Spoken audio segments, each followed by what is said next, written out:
Time comes to a standstill. All took place in the distant past roughly 100 million years ago.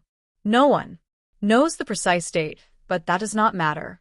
When it comes to events that happened so long ago that it is impossible to conceive of their remoteness in time, it ceases to be relevant whether they took place eons ago or relatively recently.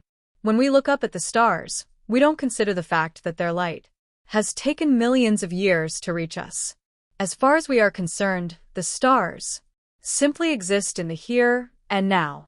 It is the same with events of the past even those lost in the depths of millennia. In the moment that they are recalled, either in memory or in storytelling, it is as if they were here right now. Although in truth they're not fully here right now. So how far do the depths of millennia stretch? The earth and the sea extend downwards and the sky stretches upwards, but in what direction does time go? And where does it come from? Space is quite straightforward. It approaches from up ahead and ends up behind us. When it comes to time, things are just as straightforward, at least. Until you start to really think about it, what has already happened is gone. And what is yet to happen is yet to arrive. But where did what happened yesterday go, and where does what will happen tomorrow come from? As soon as you start trying to understand the nature of time, things get much more complicated. When you stop to think about it, if you cannot say where yesterday went and where tomorrow will come from, you have to conclude that yesterday and tomorrow might not exist after all and contemplate the possibility that only today exists, the present. So if yesterday no longer exists and tomorrow has not yet come into being, time cannot be anything at all, as it doesn't go anywhere and it doesn't come from anywhere. Are we to assume then that time is simply an abstract notion, or might not be a physical phenomenon after all? Future time is an ephemeral concept. The past, however, must be real, not least because archaeological excavations testify to its existence. Yet shards of pottery and human remains are really just another obsolete present. When we talk about the past, we are usually referring to a series of events. And in this regard, the question is, where are those events now? Where are they stored? However unlikely it sounds, you can actually see the past. The starry sky is visual proof of that. We see the stars light up, shine, and burn out in the present moment, however long ago those events took place. When it comes to the stars, we can see what happened on Earth millions of years ago, so should we assume that the past is preserved in rays of light and nothing more? Mysteries such as these are best left to the philosophers. Some things in life are not meant to be explained. They are better recounted in stories. And so, once something mysterious happened. Time froze and the world came to a standstill. Until this particular moment, everything had carried on as normal. One royal dynasty replaced another, one civilization followed another, and the statues of forgotten gods became riddled with cracks and veiled in layers of sand. Things came and went, but nothing ever stood still. Although, who knows? Maybe this was not the first occasion that time came to a standstill, and the universe assumed a state of limbo. After all, if time was set in motion for a reason, then maybe there is a reason for its coming to a standstill. And the pause itself could have lasted for a single moment, and it could just as easily have lasted for an eternity, because without movement, there can be no time.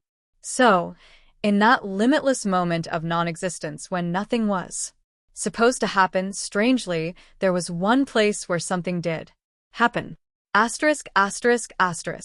Priestess Itfut was trailing the boundless blue desert talking to herself. An eccentric figure, it was impossible to tell which country or era she belonged to, or even how old she was. She could have been 20, but she could just as well have been 40. She was dressed in an ankle-length, dark blue, black velvet dress with a neck collar studded in diamonds. On her left hand, she wore a ring inlaid with a crystal with the same dark blue sheen. Her face was covered in scarlet ritual paint, her cheekbones dotted with white spots. She had green eyes and black hair cut into a bob. What else could one say about her? For all the harshness of her appearance, she was beautiful. How she was able to move through frozen reality was a mystery. Indeed, it was a mystery to the priestess herself, as she had not the faintest idea where she was, nor could she remember how she had ended up there. Oh, gods, rulers of the world, take me home. Itfut's protest was expressed more in capricious indignation than a helpless wail. Where are my servants, my subjects? If you don't show yourselves right now, I'll order you to have everyone beheaded. These words were probably spoken for effect, as the priestess did not have the reputation of a cruel or bloodthirsty ruler. Right, if this is some sick joke, everyone will suffer for it. And believe me, suffer they will. Itfut was exhausted, but she still had the spirit to behave like a capricious princess, at least in some circumstances. One had to admit the priestess had a brave heart. Anyone else finding themselves in her shoes would already have become hysterical or fallen into trance, not least because the landscape was frighteningly surreal. Everywhere the same monotonous blue waves of sand stretched as far as the horizon. There was not the slightest whiff of a breeze in the air. It was neither hot nor cold. The sky that held no sun glowed with a yellow shimmer, and in contrast the sand was blue. Okay, get with it. Thinking, what is this, a nightmarish horror or a horrible nightmare? Itfut had the habit of repeating herself. This kind of thing shouldn't be happening to me. I'm the one who creates the nightmares and the horrors that make everyone else tremble. This is your last warning.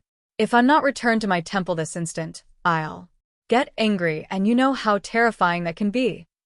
Itfut fell to her knees in despair. Oh no, I think I'm going to cry.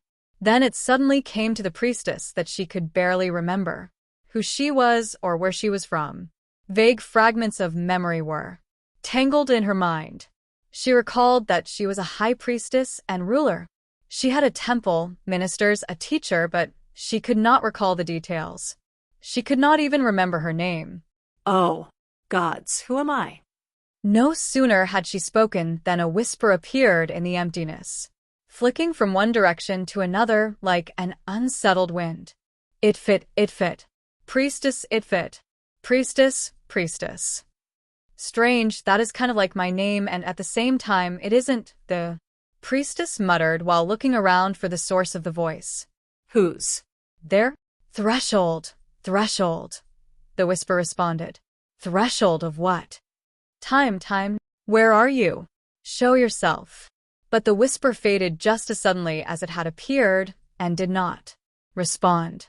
Right, sighed Itfut, not waiting for a reply. This must be a bad dream. Either I'm about to wake up, or I'm going mad. Either way, I can't take this anymore. Then, she suddenly remembered something her teacher had taught her. To return to reality from a dream, you have to be consciously aware of who you are, who you really are.